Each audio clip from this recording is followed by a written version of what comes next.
Welcome to the Environmental Transformation Podcast. I'm your host, Sean Grady. Today's guests are Todd Davis and Bill Dennis. Guys, welcome to the show. We're here at the National Brownfield Conference in Detroit, talking about brownfield redevelopment and all the great things that go along with that. Todd, you are one of the attorneys and the CFO or CEO of Hemisphere Brownfield Group. Tell us a little bit about what you do and what type of projects you work on and what services you offer. Yeah, so great to be here. Hemisphere is an owner and redeveloper of brownfield sites. We work on transactions across the United States as well as in Canada.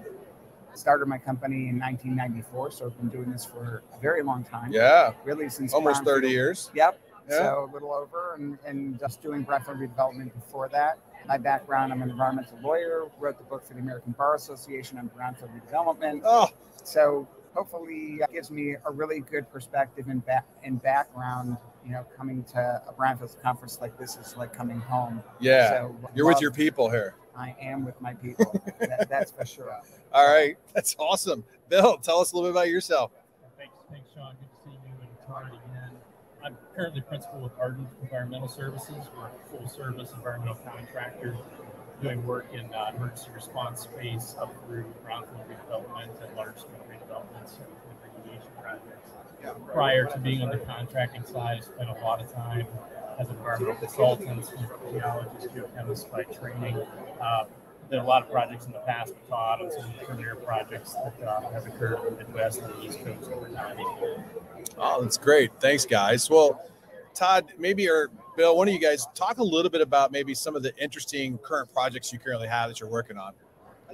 Sure. Well, just to start, probably a couple of the biggest projects that I'm currently working on. Two are in Canada, in Montreal. Two very large pieces of property owned by Imperial Oil, which is an affiliate of ExxonMobil. I've been working on the projects for a couple of years just to position the projects for disposition and redevelopment. One's about 125 acres, just an amazingly located infill, going to be a very significant warehouse distribution facility. Okay. Another's about 175 acres right on the port of Montreal. There are many different potential end uses for that piece of property, working collaboratively with both the regional government in Quebec, the Montreal government, the local government. So really interesting redevelopment opportunity. And, back in the U.S., working on a major redevelopment right next to the St. Louis Arch.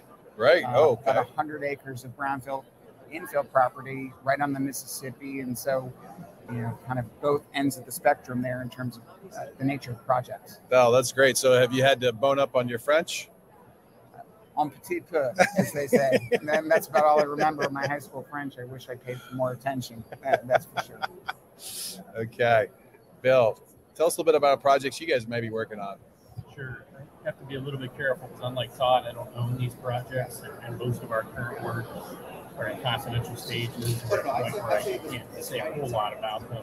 I'll say, just based on past experience, that every single brownfield we work on has some level of interestingness to it. Some of the premier projects we've done in the past, if there's a unique client, University of Dayton comes to mind, somebody who's not traditionally a brownfield redevelopment expert or even in that space. So if you have an interesting client, makes the project worthwhile, interesting technical challenges, that sort of thing makes all those projects worthwhile.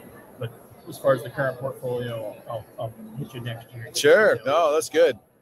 Well, brownfield redevelopment has been a kind of a thing, so to speak, for many years now. But talk a little bit about how has it evolved over time that, in your 30-some years of doing this, what's been some changes or perspectives that really have kind of evolved over time that's changed things? Yeah, so when we first started out, in the early 90s, late 80s, early 90s, when brownfield redevelopment really started to take shape, there was no process, there were no programs, there was no predictability in terms of how you would investigate and then remediate these sites and have a kind of a beginning, middle, and end to the project.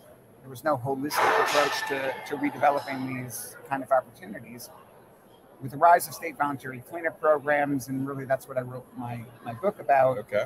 It's just come up with a really concrete, direct process and structure to redevelop the sites. And that's when, we can better integrate companies and professions. Like in his company, he mentioned a project that we worked on collaboratively with the University of Dayton. The integration of those skill sets, both from legal to development to environmental consulting to demolition to infrastructure, those are things that we think about now that we never thought about, in the start of the process. Right. Yeah, I kind of remember, you'd get these Brownfield grants, and most of the stakeholders who could receive them were municipalities, and they were really the only ones who could get any grants back in the day. Has that changed over time now, where private industry or private developers can also obtain these types of grants to redevelop properties? Yeah, so it's changed depending on where you are. Okay. So US EPA tends to make sure that eligibility for those grants typically has to run through a nonprofit or a government entity. Okay. But there's a lot more collaboration between private developers and public entities now. So, people like me in the Brownfield redevelopment business, we're always building those layers of connectivity so that we can access grant funding to mitigate those costs. Right.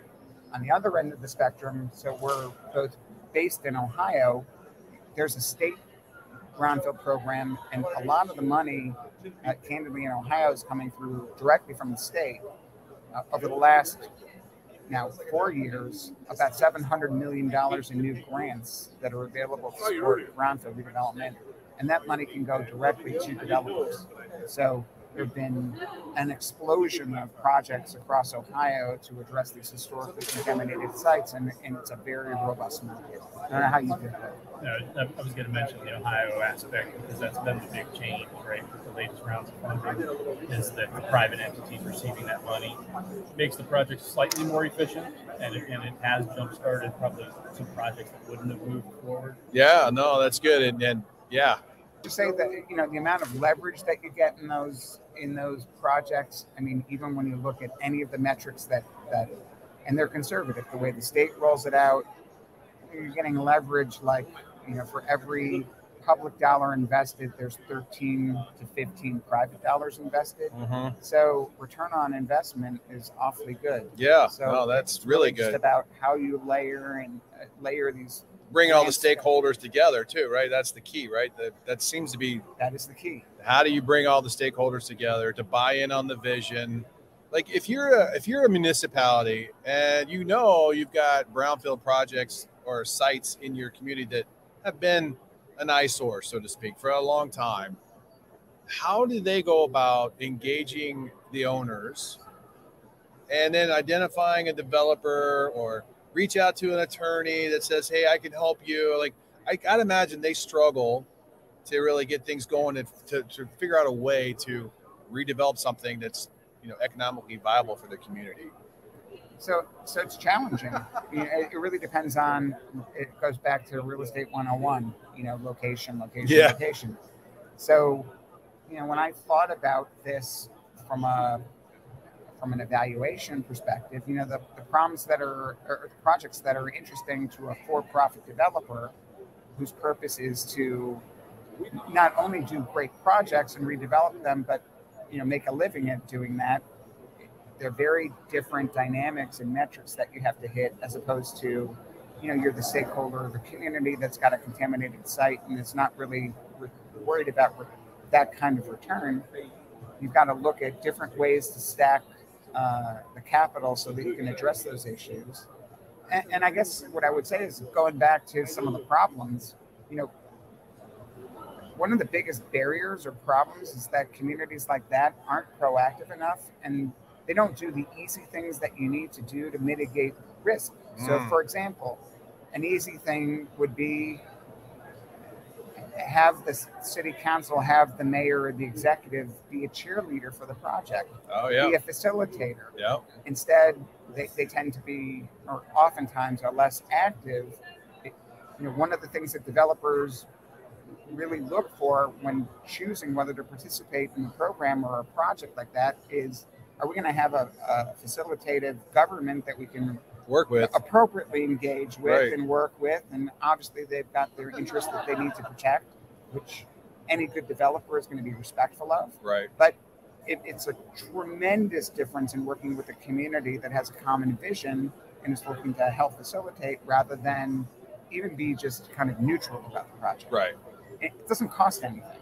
And that's one of the things that even helping to leverage and get into those US EPA grants that are, there's $1.5 billion of new grant funding that was just put into brownfield redevelopment in the last round of legislation at the federal level. That's an awful lot of money that's going to be spread throughout the United States over the next few years. That's going to be great. So it's really going to help communities, deal with these types of projects. What are some of the biggest barriers that you guys see with redeveloping projects today?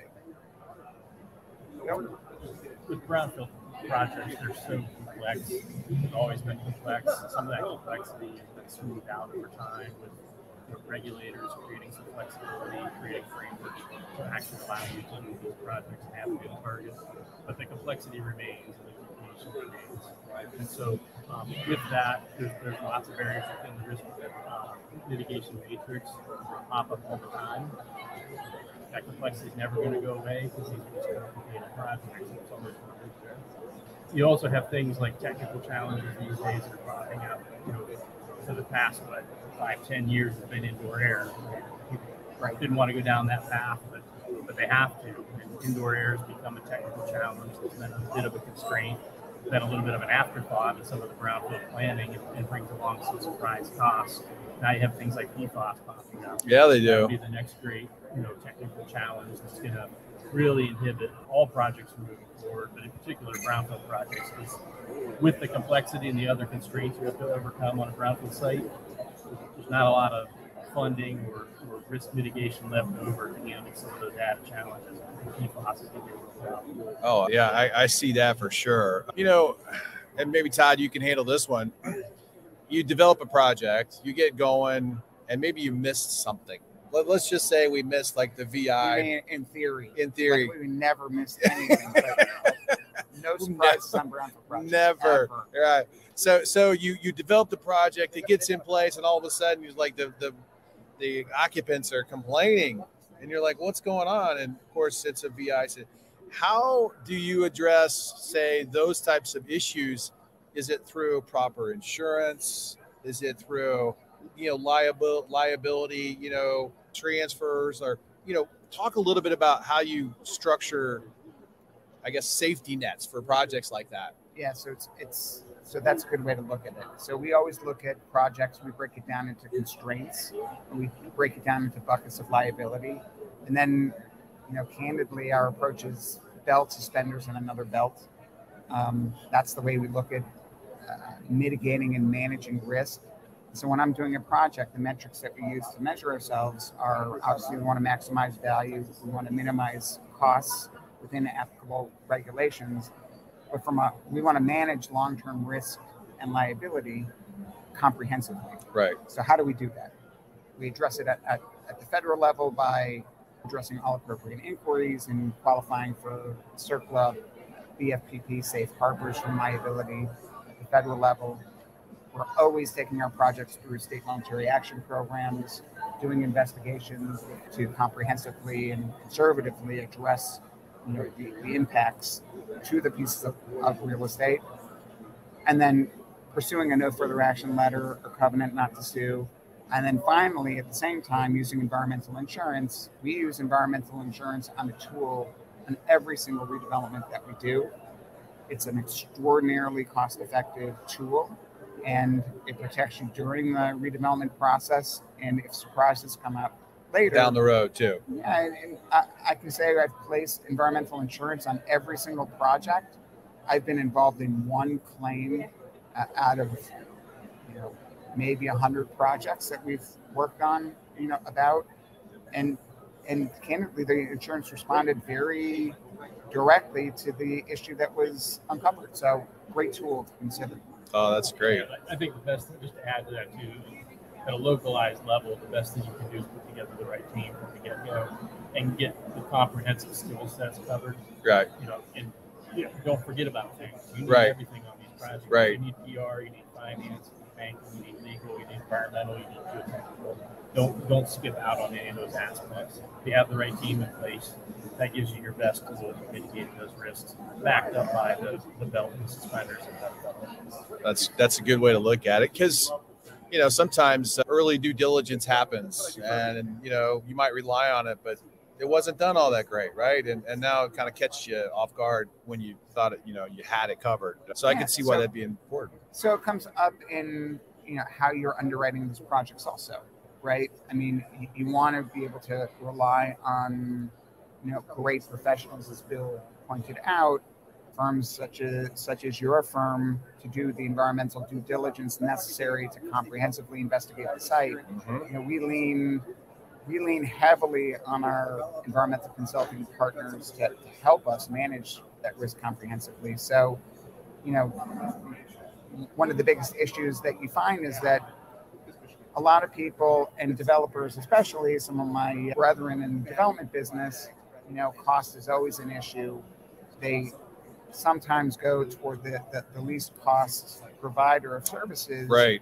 That's a huge issue. Mistake, right? No, I mean, heavy wise, pound foolish. Right. And the small mistakes or the small cost savings that you can get by using someone who might have the depth of services and experience seems like it might be good up front, but if you run into a problem and you don't know how to address it, it makes up for it in the back end. Sure. No, that's a great point. And I'm glad you brought that up. I think that's real important, because not everybody's going to be taking, the cheap route, but some will go and spend the extra money to, use a consultant or, a firm that really has the bench strength to address the, now what, after you do the initial, right? So you have to. Yeah. You have to be prudent about approaching especially complicated brownfield sites. You just have to be smart about how you approach all of these issues. Yeah, no, I totally agree. How are you addressing like the full stakeholder engagement, the environmental justice side of the house when it comes to brownfield redevelopment? That's such a big, important aspect of the success of making a project work in a community, and especially in a disadvantaged community, and when they're really, struggling and historically have a lot of issues.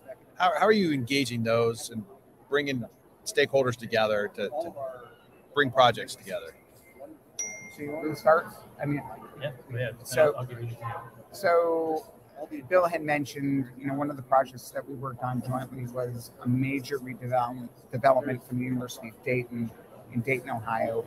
And effectively what we were doing is working with the university to help them double the size of their campus on a major brownfield site. Oh, wow. So a huge project, very high stakes for the university. They were landlocked. They were desperately looking for a place to expand. They'd been staring at this brownfield property. It was really the only place that they could potentially expand for decades. Right. It was owned by NCR, National Cash Register. They built all the cash registers from the beginning of time on this piece of property. So a 50-acre site, lots of environmental issues, solvent impact to demolition impact, just a litany of different issues. Right. Underneath the site was what was called a critical resource groundwater. So it's highly protected groundwater in the state of Ohio, but it's also in an urban area. We have a tool called the urban setting designation, where you basically can work with the regulatory authority to cut off the drinking water pathway if you can make certain demonstrations to Ohio EPA. Well, that had never been done on this piece of property, or this kind of groundwater resource in the state of Ohio. Enter public engagement. So the university wanted to reach out to every potential stakeholder, literally around the city of Dayton, in order to engage them in this process. We had 79 public meetings, literally, in connection with trying to address the concerns of the stakeholders. I mean, it's more public meetings than any private developer would ever do on any project, bar none. But that being said, we got critical support by engaging early and often with the community. Right. That support allowed us to secure the urban setting designation on this piece of property. That resulted in probably a $45 million savings on remediation costs from not having to remediate, certain parts of the property, groundwater to drinking water standards. Oh, wow. So we still met our requirements under a state voluntary cleanup program. Right. So I guess the main point is, sometimes it's uncomfortable to go out and raise issues, especially thorny issues with the community. The bottom line is it's worth it. It's every worth it. minute that you do it, Right. and it's going to come back to haunt you if you don't. Yeah. Great point. And it's a strategy, right? I mean, Yeah. it's like doing your phase one. I mean, it's got to be part of your program. Right. So It's not an a afterthought. piece of the toolkit Right. that you have to deploy every time you do a project, right?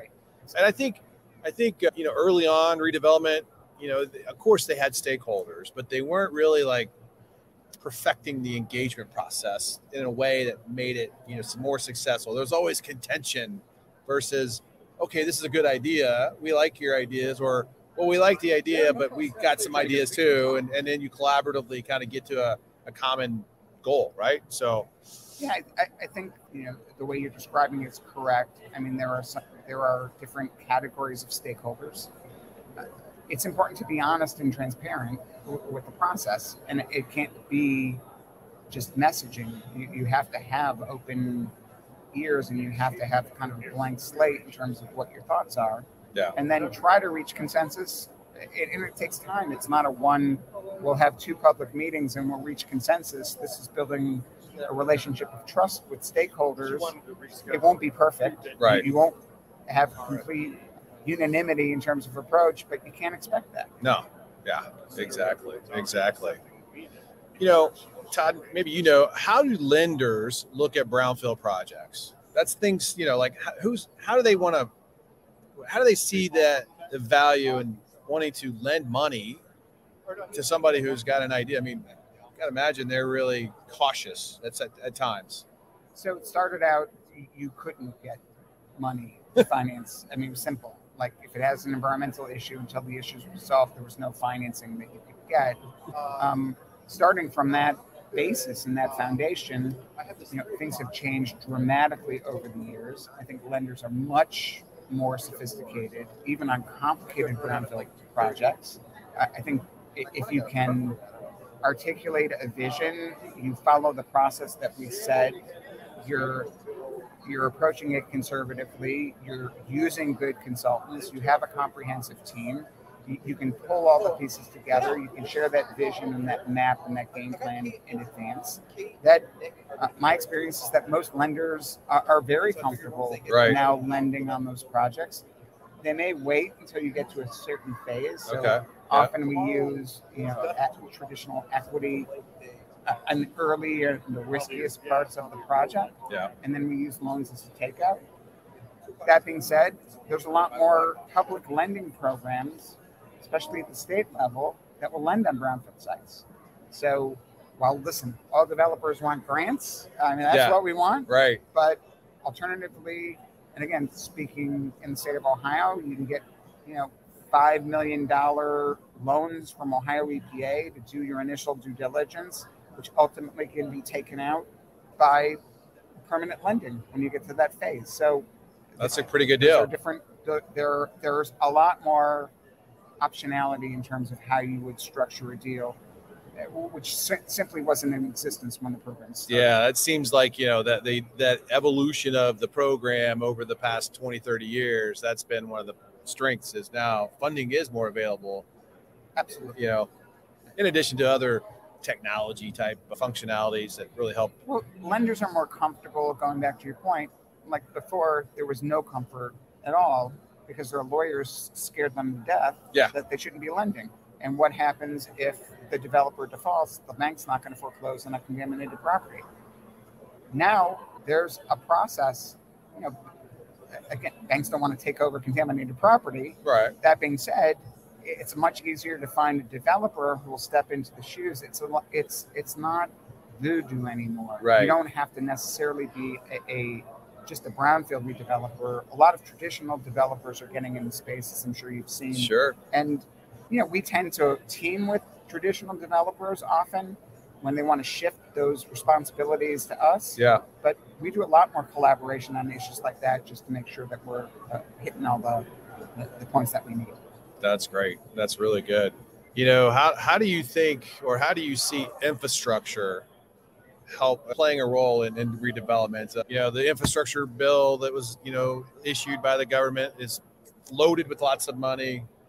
But, you know, I got to imagine municipalities or communities are also trying to figure out how do they, you know, plan around the development with their infrastructure. You know, talk a little bit about how that kind of factors into redevelopment. So infrastructure is often overlooked. It's part of that comprehensive approach to redeveloping a site that you have to look at. It's one of the more expensive things that is often overlooked.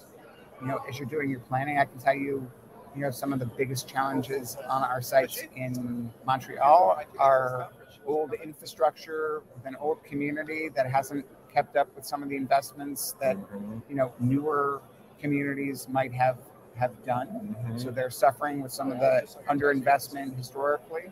And as we look to redevelop, you know, $500 million of new development, infrastructure costs are critical. How you do it, when you do it, how you can connect the new to the old, those are critically important. So again, go back to team. When you're looking at these sites, you got to bring in a team. You got to bring a team in. It's as Bill articulated, you know, it is a web of professionals to do big projects the right way. The great advantage is that now it's predictable. You know the issues. There's no success rate is much more. It's much higher. Much higher. Yeah. If you pick the right team. There is not a project that you can't effectively redevelop if you do your planning correctly. You have the right team, and you're working within a community that's supportive. Yeah. I totally agree with that. That's great. Well, gentlemen, I mean, thank you for coming on the show today. I really appreciate you giving your insights on brownfield redevelopment. For the listeners, Todd has a good way to get a hold of you. If there's someone's listening and says, I want to work with this guy, or Bill, the same thing. I mean, tell listeners how to get a hold of you. So the best way is go to our website, www.hemispheredev.com. That's the best way to get a hold of me, and look forward to the opportunity to work with whoever's listening. Yeah, right. Bill? Yeah, similarly, when's the best bet? So ardentenvironmental.com, that's environmental.com. Make connections with us directly there. You can always call you and you can get the number. Yeah, absolutely. We'll put your contact information up on the website as well. And gentlemen, thanks for coming on the show. Really appreciate it, and all the best of luck in the conference. Thanks a lot. Thanks for having us. All right. Bye-bye.